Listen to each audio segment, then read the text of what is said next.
Good morning or afternoon, depending on where you are in America. This is Steve Anderson, and welcome to our webinar today. We're just a few minutes away from start, about 3 minutes until the top of the hour.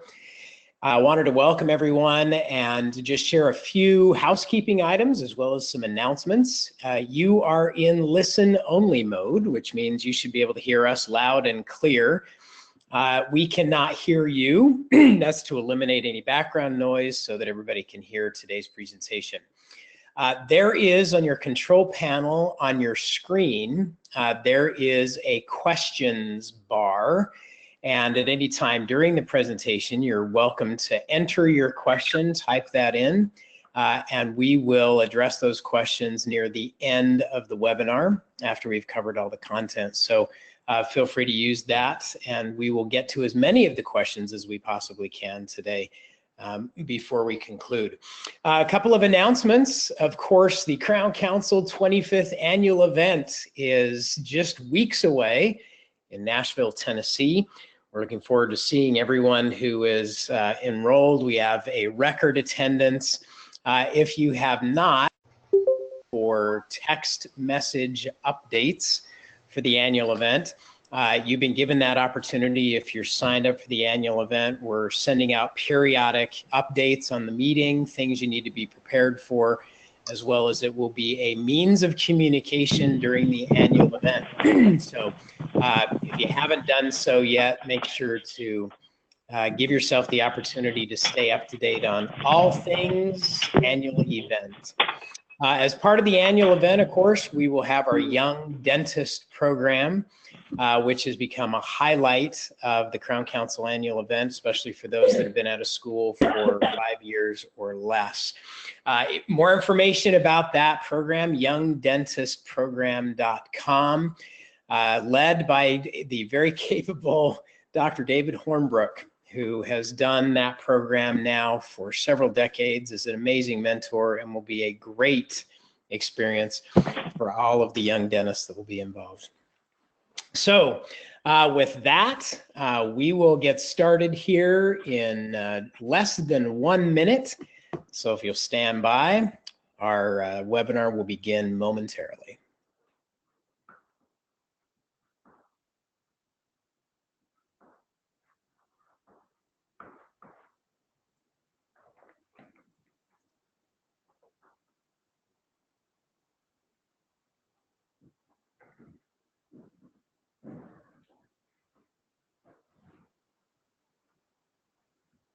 Welcome to our webinar, our Crown Council webinar today. It's Steve Anderson. I'm joined today by Tanya Bailey, who is one of our lead practice advisors at the Total Patient Service Institute.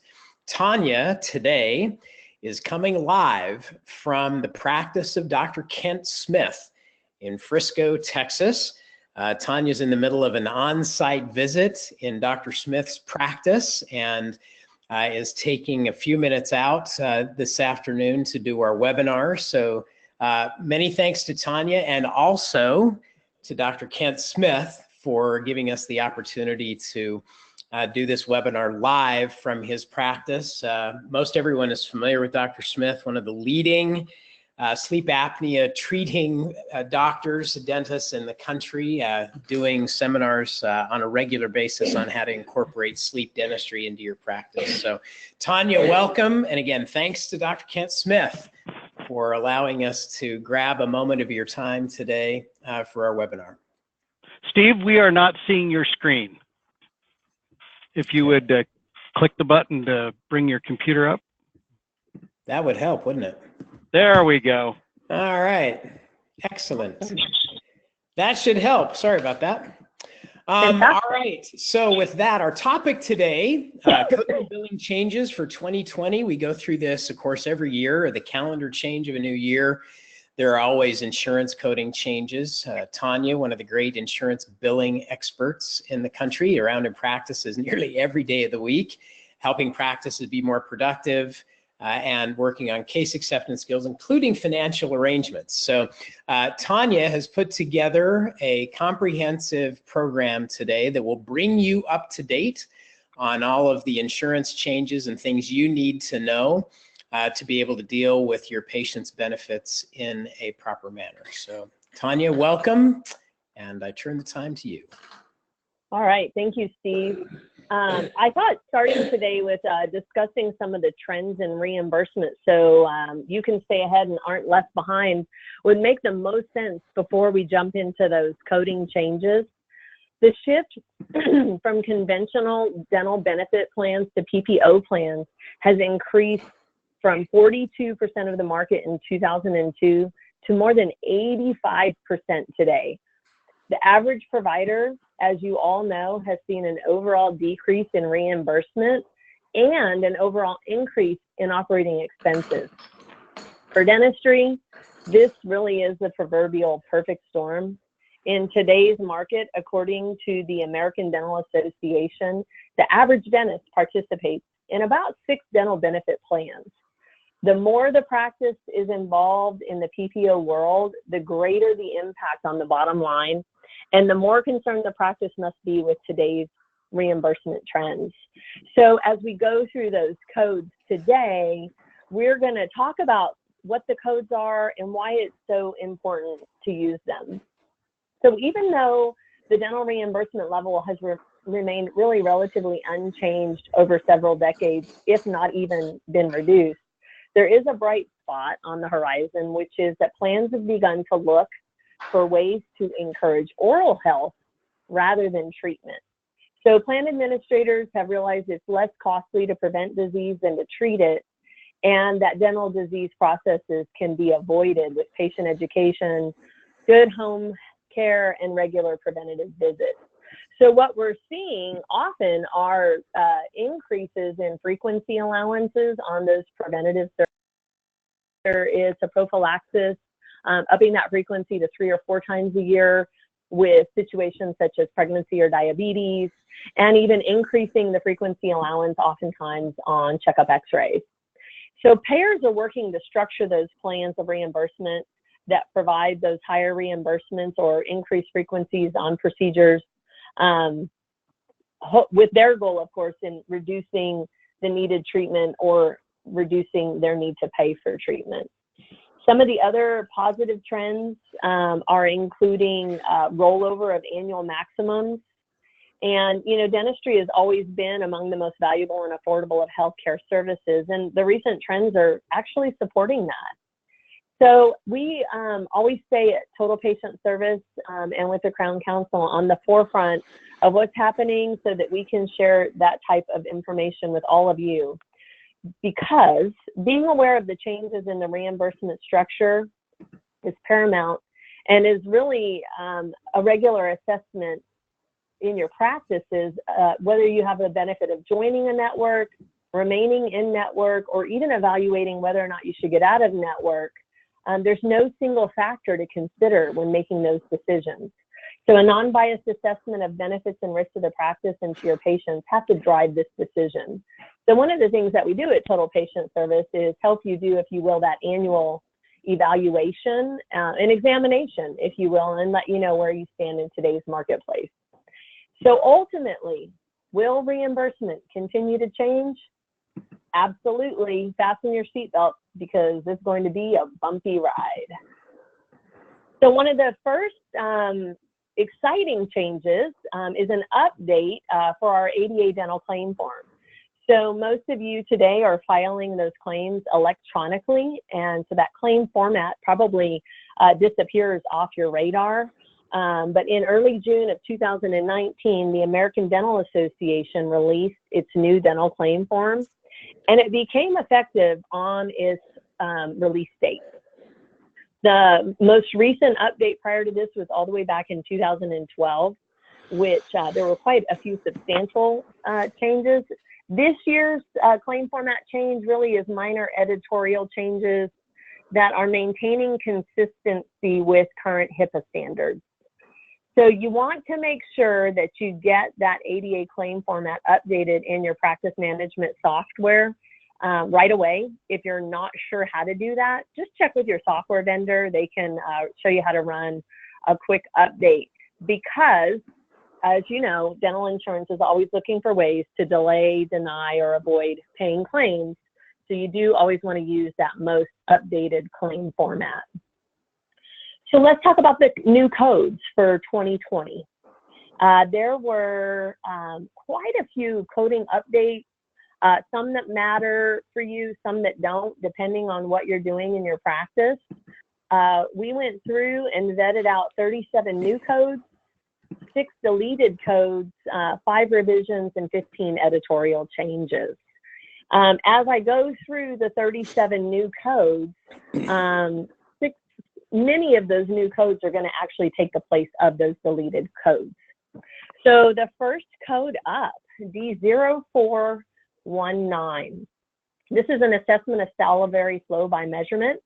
And the word on the street is there will be a resource partner joining us at the annual event this year to talk about this procedure more. As we know today, 5 to 8% of the general population does suffer from dry mouth, and 15% of those age 65 or older do. So having a new way to assess that and treat that, the coding committee, decided it made sense to add this into our code book.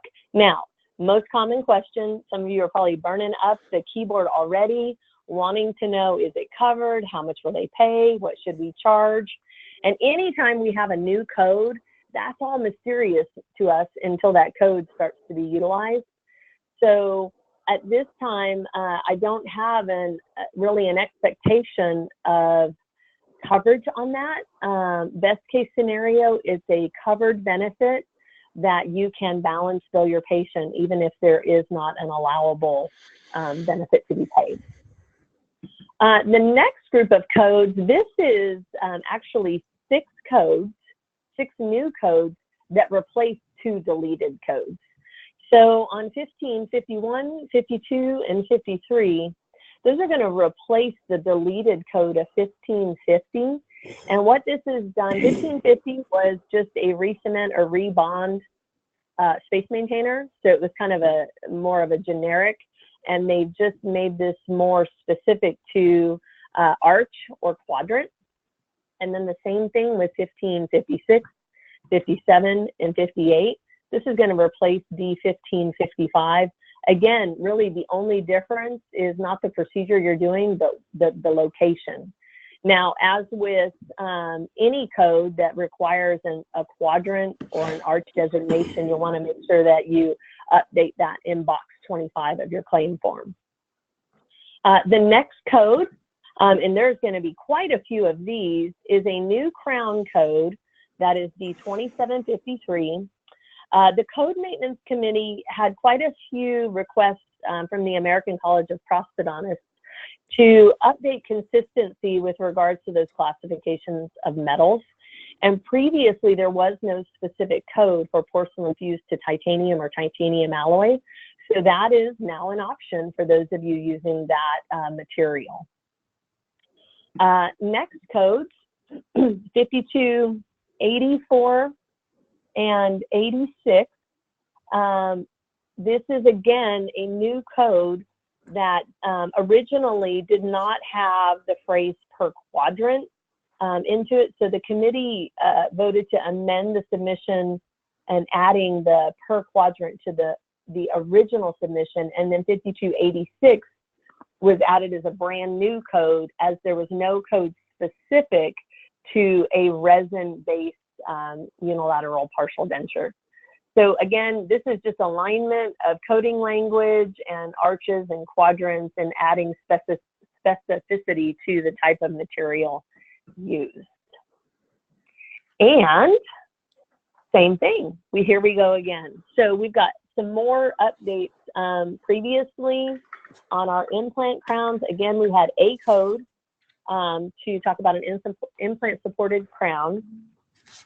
And the request to add these codes again to be consistent with classifications of metals now gave us, as you can see, 60, 82, 83, 84, 86, 87, 88. And these will follow the same materials that you would find on a crown in the 2000 series.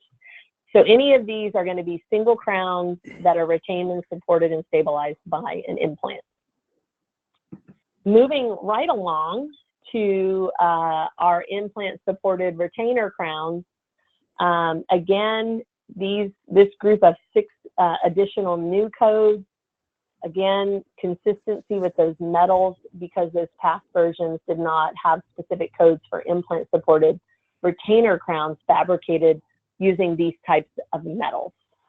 So for any of you that are doing any of these procedures, if you've not already done so, highly recommend right away that you do your code update in your software, because that will keep you from having to manually input all these new codes based on these specific metals.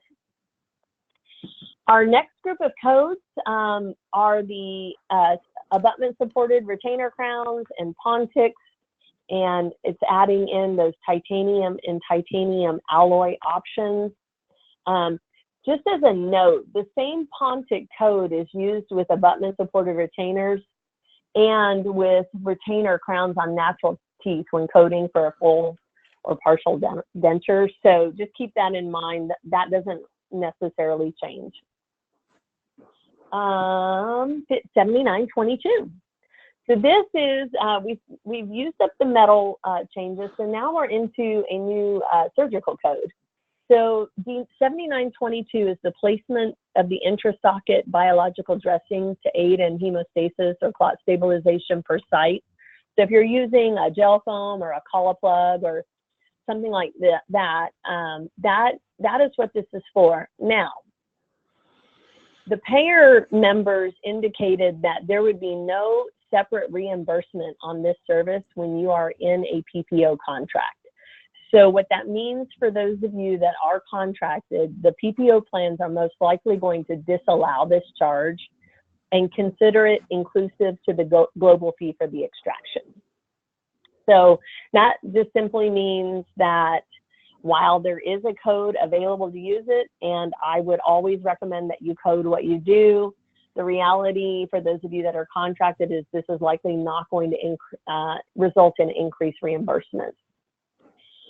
We're coming down to the end of the new codes, just a few more to go, and these are our ortho codes. So 86, 96, and 97 are a revision to the previous code of 8691 and simply adding the arch designation.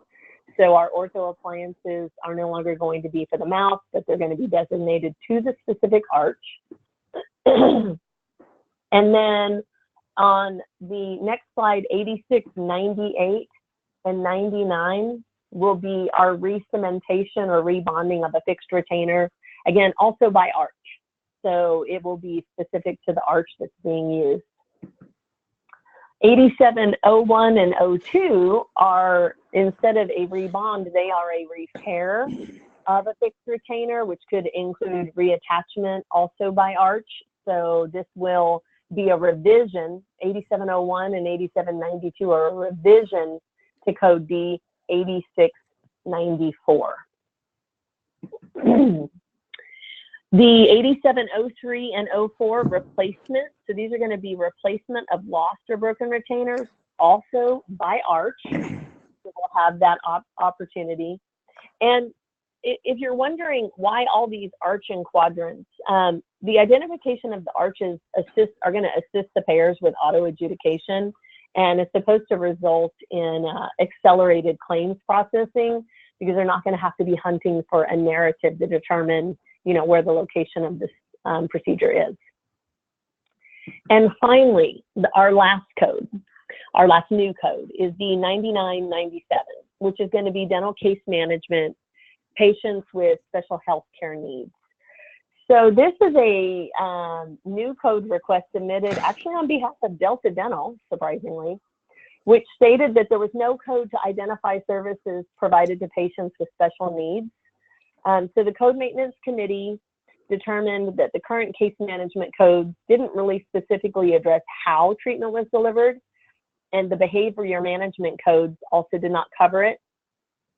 So for this code, here would be a scenario. A child with special health care needs requires multiple chairside assistance in the operatory to ensure the child remains calm. and you may require extra time to complete the treatment. This would be a time to use this specific code, and you want to make sure that you have all of your proper clinical diagnosis or documentation. So making sure you have a description of the modifications that you had to make to the delivery of treatment, and definitely keep that not only in your clinical notes, but provide that in a narrative. And again, I think a real common question is going to be, is that covered? And at this point, we just don't know. So we will be watching those trends in reimbursements to see how that plays out. So during the reveal of the new codes, we hit on the 6 deleted codes, and here's a snapshot of those. So the deleted codes are important to have updated so that you don't inadvertently file a code that sends your claim into Never Never Land. So the conclusion, what should you do with all of this information? Well, first of all, really be proactive. Schedule a team meeting with those that need to know how to properly document, so your clinical team. Make sure that you're reporting procedures correctly. As I said earlier, our recommendation is always to code what you do. Review the deleted codes, and when you do your software update, it should automatically deactivate those in your software. Remember, don't ever delete a code from your software, because it will inadvertently delete it from history as well. So all of these codes were effective last week, starting January 1. So be proactive and make sure that you are in compliance to reduce coding errors and claims processing delays. So our next category, HIPAA. You know, I can remember back 20 some years ago, early in dentistry, when HIPAA became a thing. And over the years, we have all, you know, kept current, updating our patient signatures, our HIPAA privacy policies and procedures. And I'll just say it's really important that you put some attention towards staying HIPAA compliant in your practice. The policies and procedures are important because they do provide the framework for your day-to-day operations and for safeguarding patients' data. So make sure, here's kind of a checklist, that you're budgeting funds and staff time for HIPAA compliance and technology updates. Make sure that you have regular ongoing staff attention, as well as those regular hardware and software updates. So nowadays we have the ability to make HIPAA compliant email, and even with all of the third-party applications that are now accessing your data, it's really important that you ensure your privacy and security policies are up to date and reviewed annually. Buying an off-the-shelf manual does not make you compliant unless it's customized. So we do have some Crown Council resource partners that specialize in that area. So I would highly recommend, if you've not taken a look at that in more than a year, now would be the time. Make sure you're conducting the required security risk analysis and review it annually whenever there's any type of a change. And make sure those business associate agreements are up to date. So business associate agreements are, you know, anybody that you are working with that has access to your protected patient data, like TOPS would be one. So if you have somebody from the outside coming in your practice, they have access. Additionally, remember, this is probably the most important part. Your team is liable to protect your patient's information, and you are liable to train them. So make sure that any full-time, part-time, student interns, doctors, and anybody in management with access has an updated CE certificate that they have had training in your practice. Having a training at a prior employer's office is not enough. They must have training in your office with your policies and procedures.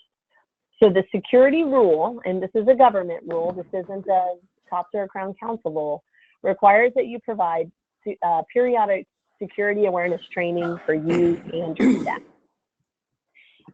There is not a lot that's super exciting about HIPAA, and it gets really scary when you find yourself in a situation with some sort of a breach. So let's talk about data breaches. What do you do now? So protected health information is not only your patient's personal health information, we also have a responsibility to protect their financial information. And having had the privilege of being in many practices over the last 10 plus years, one of the biggest breaches I see on a fairly regular basis, at least monthly, is unprotected credit card information. So for coming up on 10 years now, we have had what's called red flag rules in place that we have a responsibility to keep all credit card information secure. So people often ask me, well, how do we keep it secure? So one of the things that I have figured out is to tell you how you don't keep it secure. So a binder with paper that has credit card numbers written down is not secure. The guarantor note or the memo note in your practice management software with a credit card number is not secure. Writing it down on sticky notes and sticking it in a drawer so that you remember to charge it in a few days is not secure. So secure is through your credit card processing program. This could be through a terminal or it could be through a web-based application. But the only way you are able to keep credit card information is where no one in your organization would be able to actually read the number. So in the event you are setting up payment plans, you're setting up an agreement to charge a credit card at a later date, or if you're doing a monthly billing with perhaps an in-house membership plan, anything where you would be running payments on a regular basis, please make sure that you have that set up through a vaulted system, a secure system through your credit card processing company.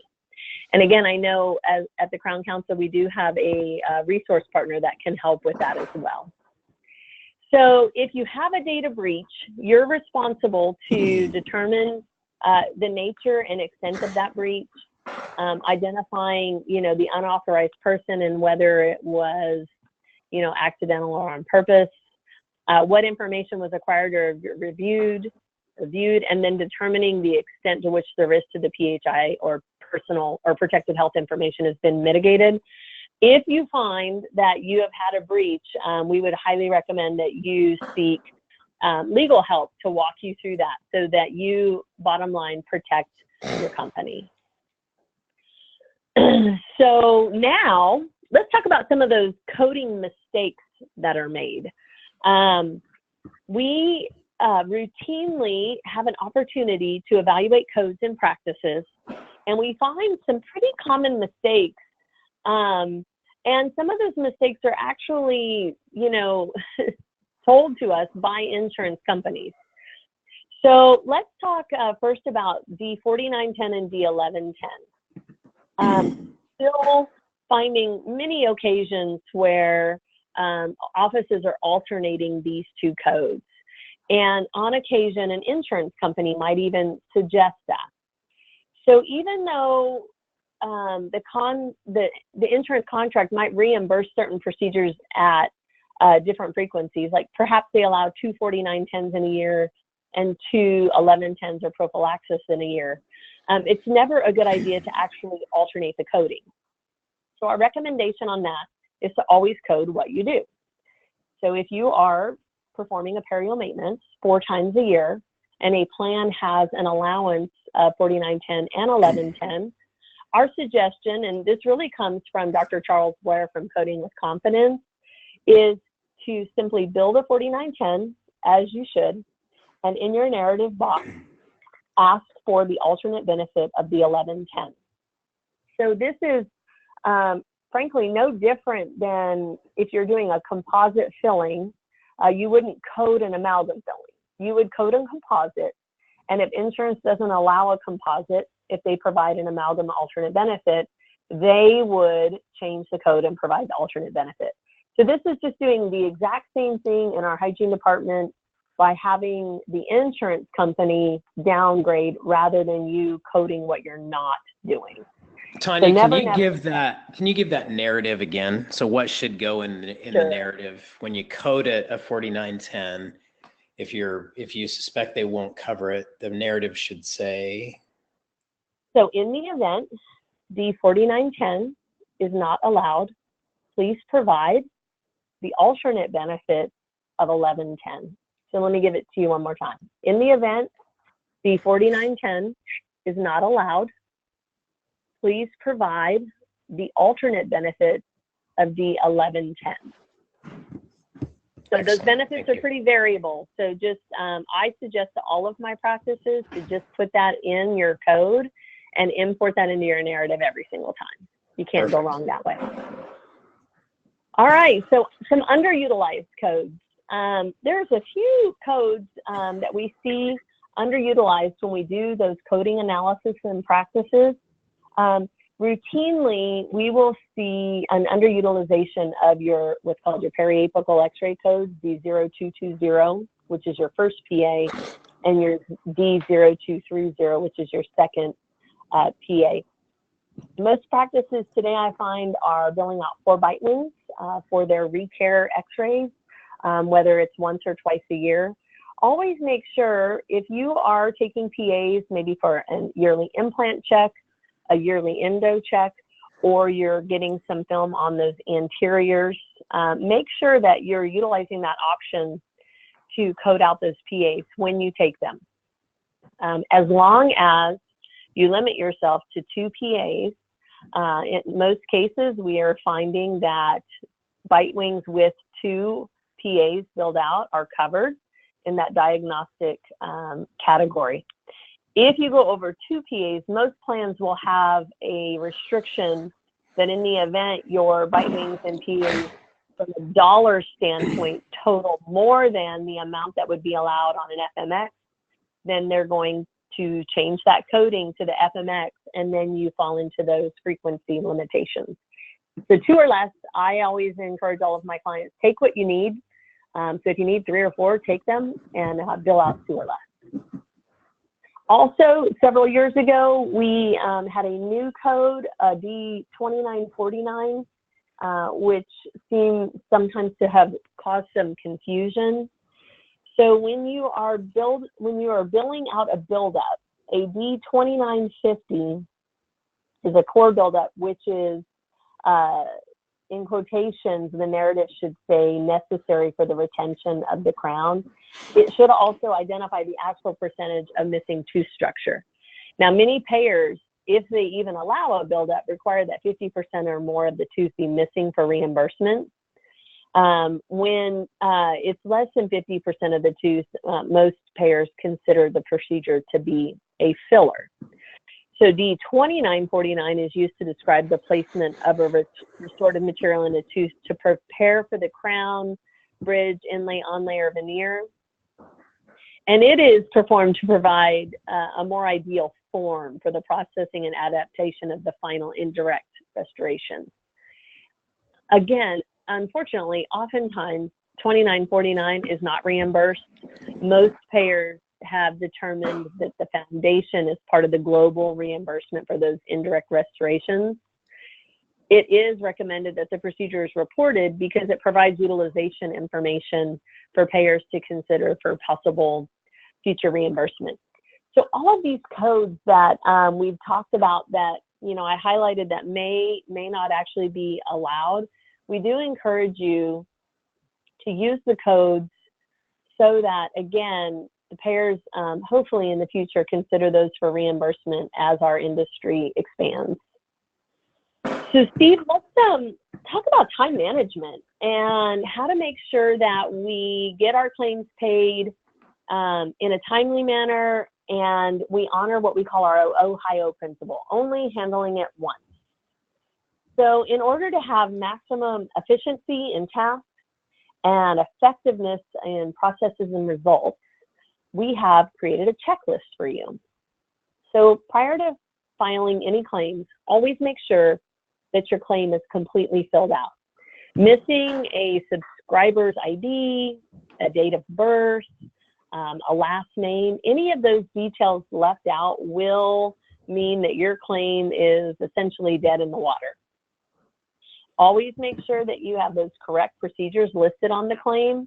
Cross-checking on the daily, your day sheet to your ledger, and your schedule to make sure that everything that you did was not only posted, but also put on the claim. And then always, always file those claims every single day. So no need to wait and file, you know, on a weekly basis or quote unquote when you have time.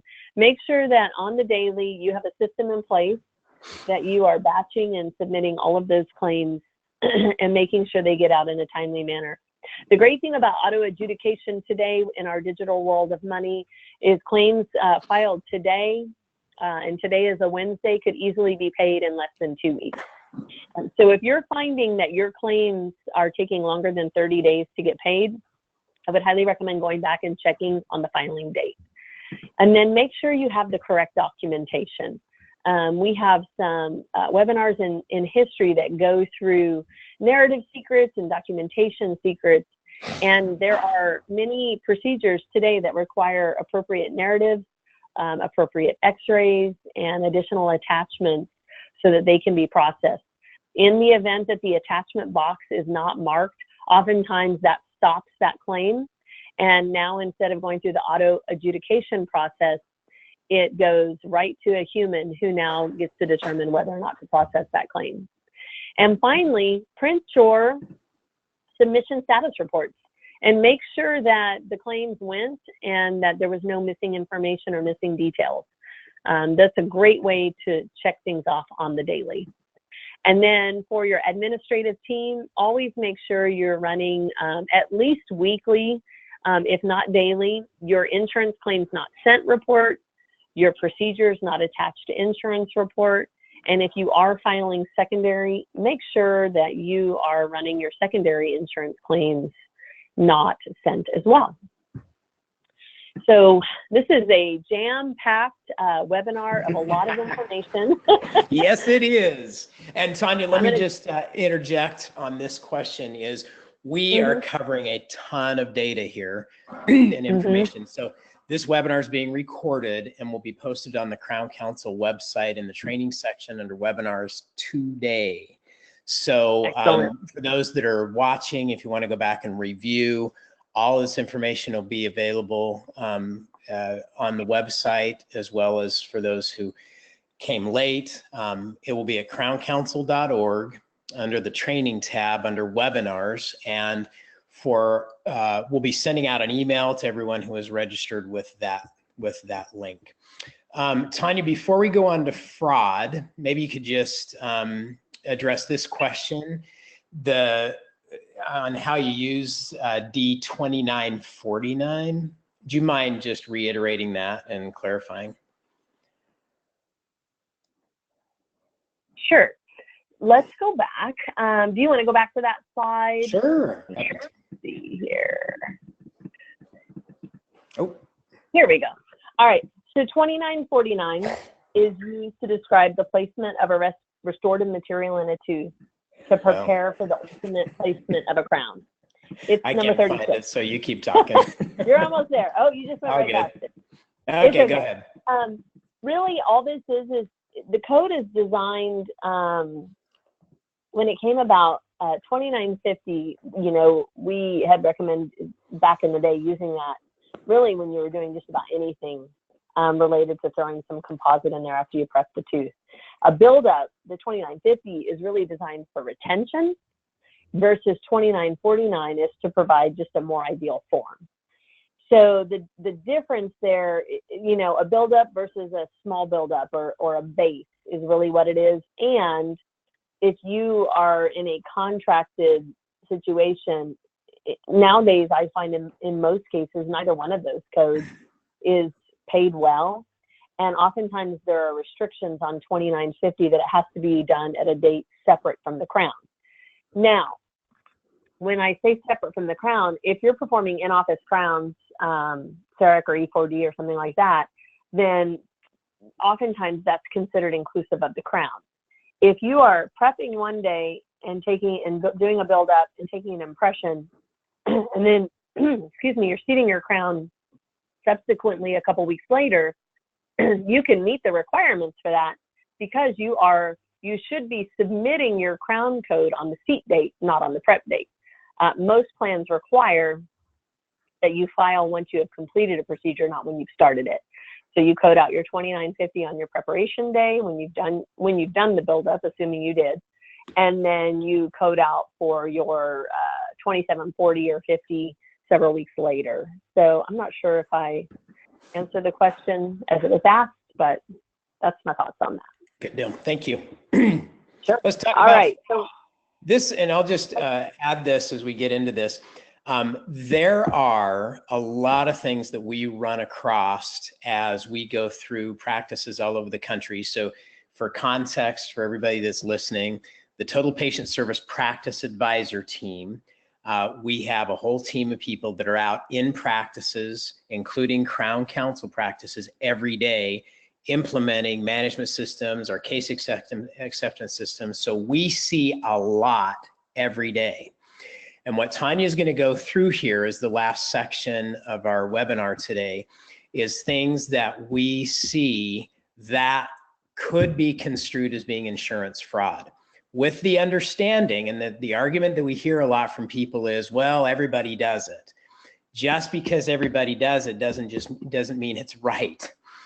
So these are things that have red flags all over them that you need to be very, very careful of for clarification, things that need to be cleaned up in order to stay compliant with just proper accounting practices, contractual relationships with insurance companies, et cetera. So with that as a preface, Tanya, go for it. all right. So it is considered fraud to write off the patient's portion if you do not notify the insurance company. So this might be where we see this most common is determining maybe for a friend or for whatever reason, you're going to accept insurance only. This is considered fraudulent. It is anytime you file insurance, and this isn't just whether or not you're contracted. You all have likely have your software set up to auto sign your claim forms, but every provider dentist and billing dentist has essentially signed the claim form that states the charge that I'm billing to you is the charge that I intend to charge the patient. So if you find that you have a reason that you're going to write off a patient portion, then I would make sure that you update that in the narrative and notify the insurance company that you intend to do so. So this is really about a notification thing. Number two, billing procedures that are not completed, which I just talked about that a moment ago. While it is so much easier to file a crown on the prep date, the reality is that the date the crown should be filed to the insurance is the date that you seat the crown. So an easy way to go about this is simply to create an in-office code for the prep date and file your crown on the seat date with the actual legitimate code. I find most offices actually do it the other way around. They create the claim and post on the day that they prepare, and then they have a in-office or dummy code for the seat date. So making sure that you bill procedures when they're completed is super important. And then charging less or different than what is filed. So our recommendation, two pieces to this. Number one, it is much easier if you're contracted to set up your fee schedules in your practice management software for treatment planning purposes and being able to show patients what the difference between an office fee and a contracted fee. So we like to call that 2 levels of savings when we talk about financial arrangements. When you are filing your insurance, going back to that claim format, 2019, when you add an F to the end of the 2019, what that will do is it will always submit your full fee, whatever is in your office fee schedule, to the insurance company. So it will post your fee schedule in your practice management software in the ledger, but on your claim form, it's going to file your office fee. That keeps things consistent. It keeps you filing the same fee on everybody, which helps you in the event there's maybe a change in your fee schedule allowances. And it also shows you clearly on your EOBs what that write-off is, so you can see anything that's different. What you don't want to do is have a sliding fee schedule based on you know, what you feel like today and charging things differently or charging less than what you actually filed on the claim form, unless the only caveat there is when you've entered into an agreement with an insurance company to charge based on their fee schedule. So that's the checklist of what not to do. Make sure there's two boxes that you want to make sure that you're really aware of on your claim form, which is box number 33. And this box has a place for any missing teeth. You want to make sure that you have accurate information and missing teeth so you don't have delays or requests for additional information. And then on box 35 is your best friend for all of these things that we've just talked about. So box 35 is used to convey additional information, which could be based on a code, it could be a narrative, it could be that you're providing a discount. So I will highly recommend that you keep the word count down. I think of it like the billboard marketing idea. Get your point across in 3 words or less. So if I say eat more chicken, everybody knows I'm talking about Chick-fil-A, right? So in your narrative, get your point across in as few words as possible. And remember that oftentimes on those remarks, a person is going to read that. And if it takes them a long time to read it, it leaves them confused and doing nothing. A word of caution regarding box 36. This is the box that states the patient has been informed of the treatment plan and associated fees, and that they agree to be responsible for all the charges for dental services and materials not paid by my dental benefit plan, unless prohibited by law or the treating dentist or dental practice has a contractual agreement with my plan prohibiting all or a portion of such charges. So this is essentially your patient signing that they know what they're being charged. So make sure that you always, always, always have a copy of a signed financial arrangement with your patient and keep it in your patient's clinical record. So in the unlikely event there is any disagreement or dispute of the treatment plan or the fee, you've got not only your claim form, but you've also got a signed statement by the patient showing exactly what you and they agreed to. And then the box I was just referring to, which is the dentist box, signing that they authorize and direct dental benefits payable to the dentist. Now, as many of you know, many of the Delta plans are not honoring the request for the assignment of benefits if you're out of network. I can tell you, late breaking news, we do know that there's legislation in process to make that provision go away. So stay apprised with your state dental association for information on that. And then the last box of note is box number 58.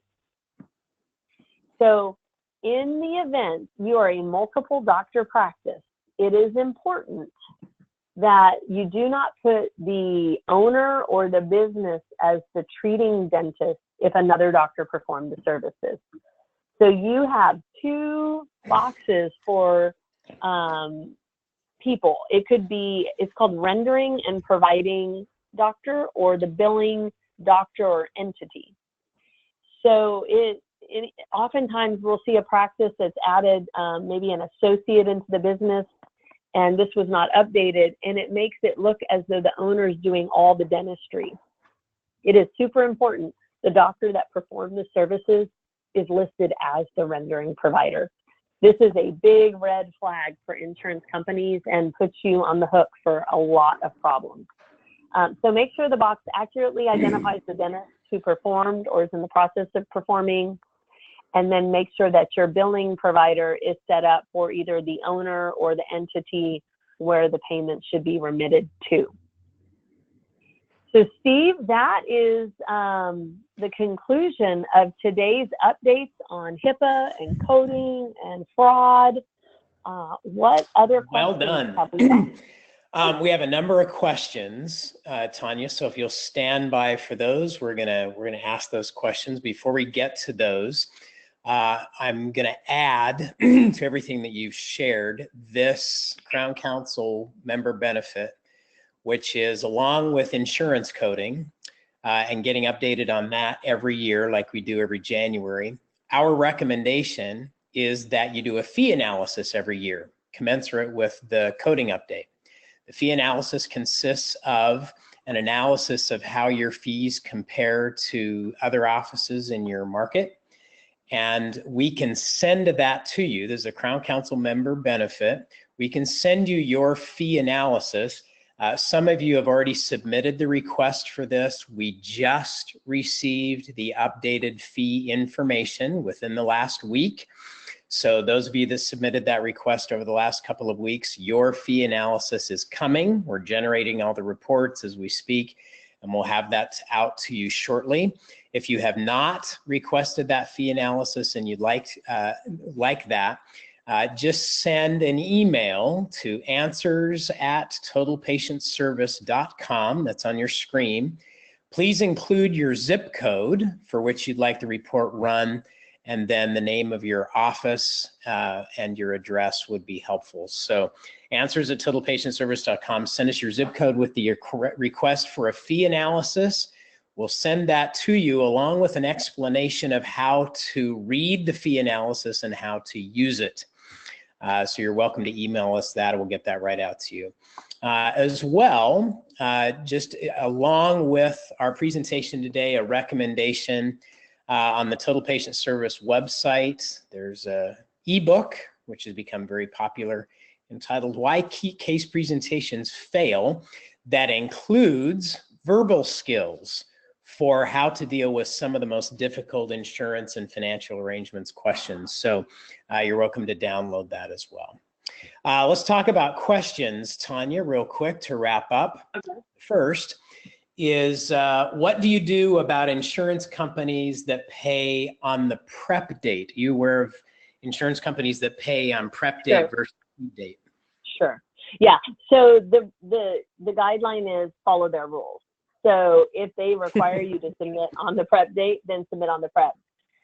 There's kind of probably an 80-20 here. I would say at least 80% of the time they actually require you submitting on the seat date. It would be an exception where they require on the prep date, but if that's their rules, always follow their rules. Perfect. Next question. Is it okay to collect money from a patient before filing an insurance claim? This question is, I've seen issues where more money is collected from a patient than what the patient's portion is, and there ends up being a credit to the patient's account. Your recommendation here? Okay, so it's not okay. It is absolutely, highly, highly recommended to do so. So we highly suggest separating financial arrangements from the day of the service. And in the event that the patient is owed a refund, nobody's ever mad about getting a refund check. Right. A bill, on the other hand, it doesn't always go over so well. So we would recommend absolutely estimating patient's portion and collecting. And on those rare times where we aren't quite on track, just submit a refund back to that patient. Perfect. All right, here's a filing question that has to do with calendaring. So it says if we prep a crown in December and the patient doesn't get it seated until January of the following year, how does that work with patients and their benefits? So do they lose the benefit for the crown in the previous year now that they're getting it seated in the next year? How does that work? Yes. So if you're required to file on a seat date and you prepare in December and you seat in January, then you're going to use, if they're on a calendar year benefit renewal, then you will use the January year's benefits. So we always highly recommend, especially as you're coming up to the end of the year, whether it's a crown or, you know, being here in Dr. Smith's office today, we've got a huge wall of appliances that, you know, was it getting seated in December or January, which benefit year? So you've got to make sure those deliveries are coinciding with the benefit year in which you've made an estimate to the patient. Perfect. Next question. How long will the previous ADA form be accepted if our software has not been updated to include the 2019 form yet? So, good question. Technically, the 2019 form, as I stated earlier, was effective as of the day that it was released. It is a very simple update on your software to go put that 2019 form into play. I can't tell you they're not going to accept the 2012 because they very well might. I just personally wouldn't risk it, and I wouldn't recommend it. I would just go ahead and get that update done today. So moving forward, you're using the right claim format. Perfect. Next question. Can the doctor charge a materials upgrade for materials that are part of the CDT descriptor if they are told that the material is an upgrade and not covered? So the example would be D2740. Some doctors want to charge extra for a CIRAC or zirconia or Bruxer upgrade. Is that permitted? That is a slippery slope question talking to a large audience. Okay. Because the answer is sometimes it's okay and sometimes it's not. So that's a really practice specific question that will require an analysis of your contract, your state that you're practicing in, because there are 34 states that allow for non-covered benefits, which leaves 16 states that don't. So that's just a tough question to answer in a broad audience like this. I wouldn't want to lead anyone astray. That is certainly something anytime we do an analysis of a practice that we can help out with. All right, next question. We're almost to the end. How can you get your provider to give to the point narrative? I'm not sure what this says. We have providers giving short stories, which delays the claim. Oh, get to the point in the narrative. Okay, so there's some dentists obviously are providing narratives that are way too long. So how do you provide tools to shorten those up?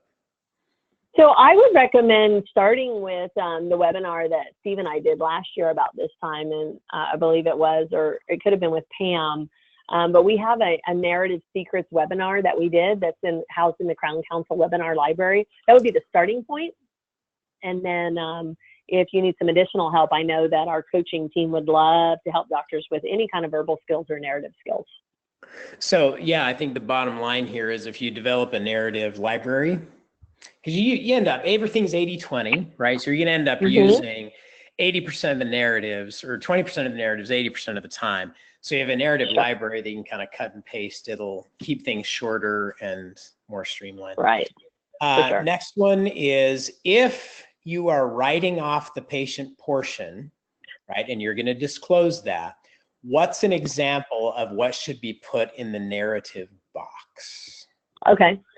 So let's just say hypothetically you charge $1,000 for something. Maybe it's a crown, and I'm going to keep numbers simple, and that you're going to estimate insurance is going to pay $500, and you don't intend to charge the patient the balance. I would just simply write that in the narrative, something like patient responsibility will be $0.